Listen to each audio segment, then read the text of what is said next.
আজকের এই ভিডিওতে আমি আপনাদের জন্য নিয়ে এসেছি কোয়েল মল্লিকের জীবন কাহিনী। কোয়েল মল্লিকের নাম রুক্মিণী মল্লিক। জন্ম 28 এপ্রিল 1982 সালে। তিনি একজন ভারতীয় অভিনেত্রী যিনি বাংলা চলচ্চিত্রে অভিনয় করেন। তিনি অভিনেতা রঞ্জিত মল্লিক ও দীপা মল্লিকের কন্যা। তিনি জিতের বিপরীতে নাটের গুরু দিয়ে চলচ্চিত্রে আত্মপ্রকাশ করেন, যেটি বক্স অফিসে সাফল্য লাভ করে। তার জনপ্রিয় কিছু চলচ্চিত্র হল শুভদৃষ্টি, মন মানে না, প্রেমের কাহিনী, পাগলু, পাগলু 2, রংবাজ, অরুন্ধতী এবং বেশ করেছি প্রেম করেছি মুভি। প্রাথমিক জীবন এবং শিক্ষা। কোয়েল মল্লিকের জন্ম কলকাতায় বাংলা চলচ্চিত্র অভিনেতা রঞ্জিত মল্লিক এবং দীপা মল্লিক কলকাতার ভবানীপুরের মল্লিক বাড়ির। Mallick modern high school for girls থেকে তার স্কুলিং করেন এবং কলকাতা বিশ্ববিদ্যালয়ের অধিভুক্ত college Gokhale memorial girls college থেকে মনোবিজ্ঞানে বিএসসি সম্পন্ন করেন। কর্মজীবন। ফিল্ম। কোয়েল মল্লিকের পর্দায় আত্মপ্রকাশ ছিল নাটের গুরুতে জিতের বিপরীতে। নাটের গুরু বক্স অফিসে পলাতক সাফল্য ছিল। 2003 সালে মুক্তিপ্রাপ্ত ছবিটি টলিউডে মল্লিকের প্রবেশকে চিহ্নিত করে।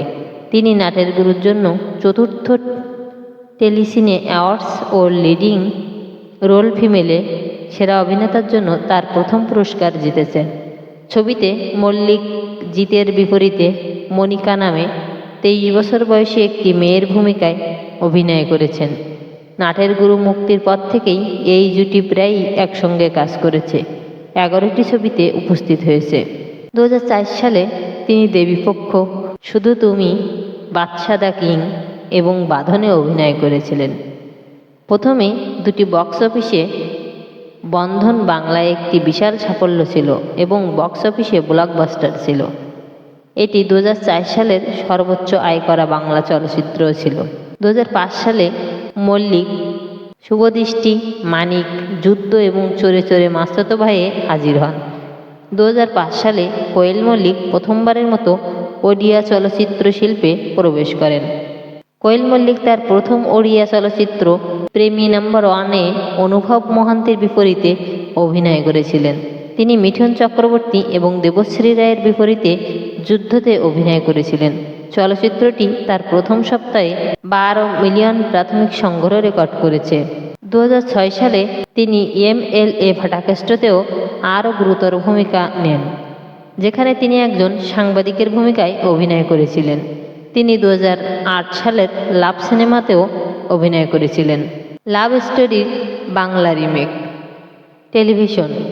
কোয়েল মল্লিক 2007 সালে জি বাংলার প্রথম মহালয়ার মাধ্যমে দেবী মহিষাসুর মর্দিনী এবং তার বিভিন্ন অবতার হিসেবে টেলিভিশনে আত্মপ্রকাশ করেন। তিনি 2010 সালে দিদি নাম্বার 1-এ একজন সেলিব্রিটি প্রতিযোগী হিসেবে উপস্থিত হন। তিনি তার প্রথম টক শো কথা ও কাহিনী হোস্ট করেছিলেন। অনুষ্ঠানটি স্টার জলসায় সম্প্রচারিত হয়। 2013 সালে কোয়েল মল্লিক বলিউড কোরিওগ্রাফার রেমো ডিসুজার সাথে ঝলক দিখলা যায়-এর বাংলা সংস্করণে একজন সেলিব্রিটি বিচারক হিসেবে হাজির হন। অনুষ্ঠানটি ইটিভি বাংলায় প্রচারিত হয়। এছাড়াও তিনি বিচারক হিসেবে ড্যান্স বাংলা ড্যান্স জুনিয়র এবং সিজন 11-এ একজন সেলিব্রিটি বিচারক হিসেবে অভিনয় করেছেন। তাকে জি বাংলার বিভিন্ন রিয়েলিটি শো যেমন রান্নাঘর, দাদাগিরি আনলিমিটেড এবং দিদি নাম্বার 1-এও দেখা গেছে। 100% লাভ সিনেমায় প্রচারের জন্য স্টার জলসার সিরিয়াল সংসার সুখের হয় রমণীর গুণে অতিথি হিসেবেও দেখা গেছে।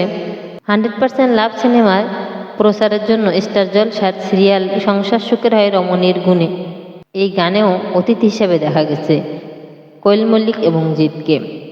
কোয়েল মল্লিক জনপ্রিয় বোঝে না সে বোঝে নাতেও উপস্থিত হয়েছেন, যা স্টার জলসাতে প্রচারিত হয়। ব্র্যান্ড অনুমোদন।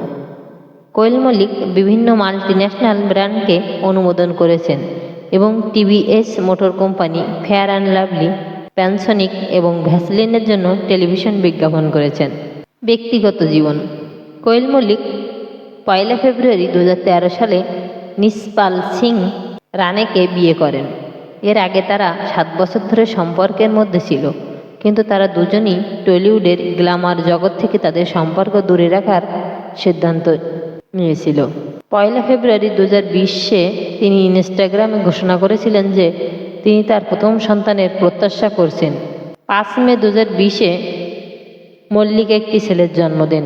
দম্পতি তাদের ছেলের নাম রেখেছেন কবির সিং। ভিডিওটি ভালো লাগলে লাইক, কমেন্ট এবং সাবস্ক্রাইব করে পাশে থাকবেন। ধন্যবাদ সকলকে।